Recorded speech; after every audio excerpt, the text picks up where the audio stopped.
विपक्षी गठबंधन इंडिया में सब कुछ ठीक नहीं है। इसके संकेत अब और अधिक स्पष्ट होने लगे हैं। बीते दिवस ही समाजवादी पार्टी के प्रमुख अखिलेश यादव ने कांग्रेस और भाजपा को एक जैसा बता दिया। वह इससे कुपित है कि मध्य प्रदेश में कांग्रेस सपा के साथ मिलकर चुनाव लड़ने को तैयार नहीं।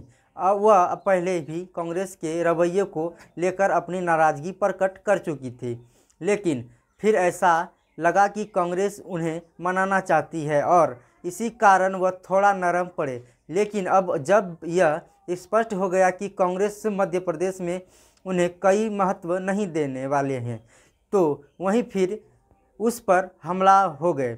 इस बार उन्होंने कांग्रेस पर यह आरोप लगाया कि जिसकी विचारधारा वैसी ही हो जैसी भाजपा की हो। उन्होंने कांग्रेस पर यह आरोप भी लगा दिया, उससे ही आज़ादी के बाद जातिगत जनगणना नहीं होने दी और अब वह इसकी मांग कर रही है। साफ है कि वह यह नहीं चाहते कि कांग्रेस इस मुद्दे पर बढ़त लेती दिखे। अखिलेश यादव ने यह भी स्पष्ट कर दिया कि अब वह लोकसभा चुनाव में ही यह दिखा देगा, मिलकर चुनाव लड़ना संभव हो पाएगा या नहीं हो पाएगा। अब वह भी कह चुके हैं कि उत्तर प्रदेश में लोकसभा चुनाव के दौरान मिलकर चुनाव लड़ेंगे, पर समझौता होता है तो सपा 65 सीटों पर चुनाव लड़ेगी और यदि नहीं होता है तो सभी 80 सीटों पर। कांग्रेस के रवैये से केवल अखिलेश यादव ही नाराज नहीं हैं।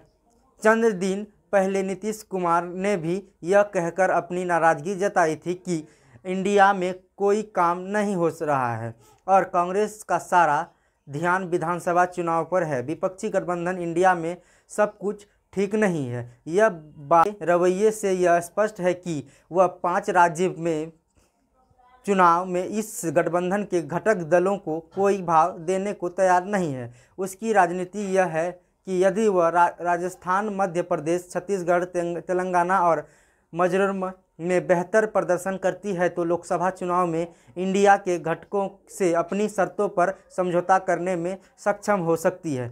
वह इस राजनीति पर इसलिए चल रही है क्योंकि इंडिया के कई घटक यह चाह रहे हैं कि कांग्रेस लोकसभा चुनाव कम से कम सीटों पर लड़े। बाकी खबर देखने के लिए धन्यवाद। मेरा नाम पंकज कुमार है, आप ग्रंथ मीडिया